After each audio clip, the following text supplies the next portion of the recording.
Assalamualaikum warahmatullahi wabarakatuh. Perkenalkan, nama saya Jerryadi, mahasiswa Universitas Islam Negeri Sumatera Utara, Fakultas Usuluddin dan Studi Islam, Prodi Pemikiran Politik Islam.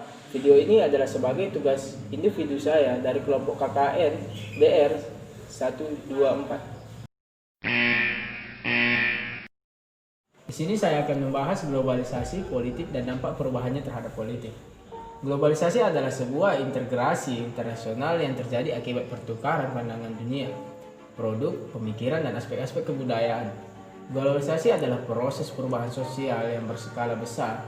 Perlu juga kita ketahui bahwa globalisasi adalah proses yang belum selesai. Globalisasi akan terus berubah sesuai dengan perkembangannya zaman.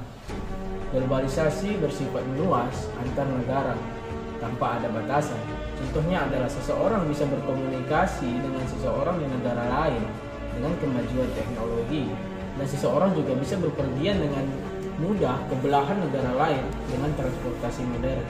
Globalisasi ini sifatnya tidak terjadi dengan praktis, tetapi ada faktor-faktor penyebabnya. Antara lain adalah yang pertama, ilmu pengetahuan dan teknologi. Yang kedua, pasar bebas. Lalu selanjutnya, kerjasama atau hubungan antar negara. Lalu bagaimana dampak globalisasi bagi politik? Dampak perubahan globalisasi juga mempengaruhi di bidang politik. Contohnya, kita membahas seperti Indonesia. Dampak globalisasi ini sangat signifikan bagi politik Indonesia.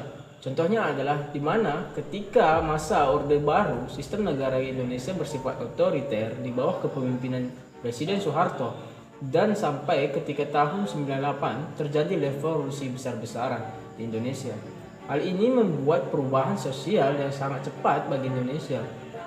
Ini semua diawasi dan dimonitor oleh masyarakat dunia, dan kita juga dapat memonitor dan belajar kepada negara-negara lain bagaimana sih transformasi politik di negara mereka.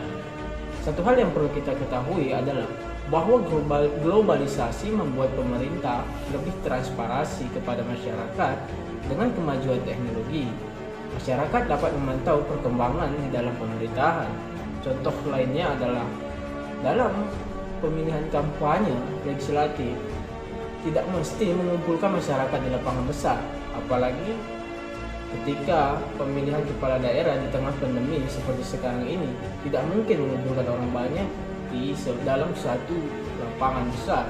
Hal tersebut dapat diganti atau dapat dilakukan menggunakan metode lain seperti menggunakan media sosial seperti Facebook, Instagram, Twitter, dan lain sebagainya.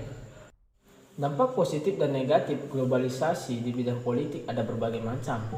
Pada umumnya, hal tersebut berkaitan dengan sistem politik, hubungan internasional, kebijakan publik, ideologi politik, dan lembaga internasional. Dampak positifnya adalah konvergensi demokrasi sebagai sistem politik universal. Globalisasi mempengaruhi penyebarluasan ide politik demokrasi sampai ke seluruh dunia. Demokrasi elektoral mendominasi sistem pemilihan politik. Konvergensi demokrasi maksudnya adalah banyak negara yang mengadopsi demokrasi sebagai sistem politik yang baru di negara tersebut. Dengan diterapkannya sistem elektoral, pemimpin diharapkan lahir dari rahim meritokrasi, bukan keturunan biologis seperti dalam sistem monarki. Apakah demokrasi merupakan sistem politik terbaik saat ini? Tentu itu bisa menjadi perdebatan nantinya. Selanjutnya adalah meningkatnya partisipasi politik. Globalisasi yang mempromosikan demokrasi elektoral telah meningkatnya berpartisipasi masyarakat secara luas dalam konteks memilih pemimpin. Jika dulu masyarakat percaya pemimpin itu adalah darah biru, kini siapapun yang mendarah merah bisa menjadi pemimpin asal memenuhi syarat tertentu. Meningkatnya partisipasi politik dapat direfleksikan sebagai meningkatnya kesadaran masyarakat luas terhadap politik. Kesadaran politik diharapkan dapat menjadi basis pemikiran kritis dalam mengawal kekuasaan agar sistem tidak jatuh pada otoritarianisme dan totalitarianisme. Lalu selanjutnya adalah penyebaran luas ide tentang HAM. Hak asasi manusia merupakan salah satu ide besar yang cepat menyebar di era globalisasi sekarang ini. Asal-usul tentang HAM ada banyak versi. Kita tidak akan melihat HAM secara politis, namun dengan kacamata etik. HAM secara simpel memberikan perlindungan terhadap nyawa manusia. Penegakan HAM banyak didukung oleh lembaga-lembaga internasional. Terlepas dari kenyataan praktis bahwa HAM belum sepenuhnya tegak di muka bumi ini, setidaknya telah muncul kesepakatan antar warga dunia akan pentingnya hak-hak manusia yang perlu diakui dan dilindungi. Lalu dampak negatif globalisasi bagi politik adalah pertama itu melemahnya peran negara.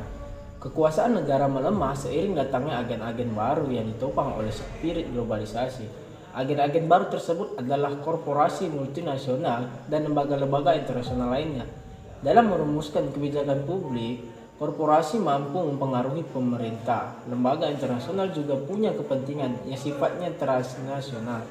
Melemahnya peran-peran berpotensi menciptakan adanya pengalihan tanggung jawab, mengorganisir masyarakat dari negara korporasi. Padahal korporasi itu eksis demi profit. Negara yang lemah akan menghancurkan tatanan sosial dan merobohkan keteraturan sosial. Lalu selanjutnya adalah kebijakan publik berada di tangan private. Berkaitan dengan yang pertama, globalisasi membawa kecenderungan arah kebijakan publik ke tangan private. Artinya, urusan publik ditentukan oleh agen-agen orientasinya yang mendulang private. Publik tidak akan diposisikan sebagai subjek kebijakan, melainkan konsumen produk perusahaan tersebut. Kebijakan publik yang dikendalikan oleh private tidak diarahkan untuk kepentingan publik, melainkan untuk kepentingan korporasi sebagai perusahaan yang mencari untung. Apa yang kita harapkan dari perusahaan yang mengharapkan uang dari kita?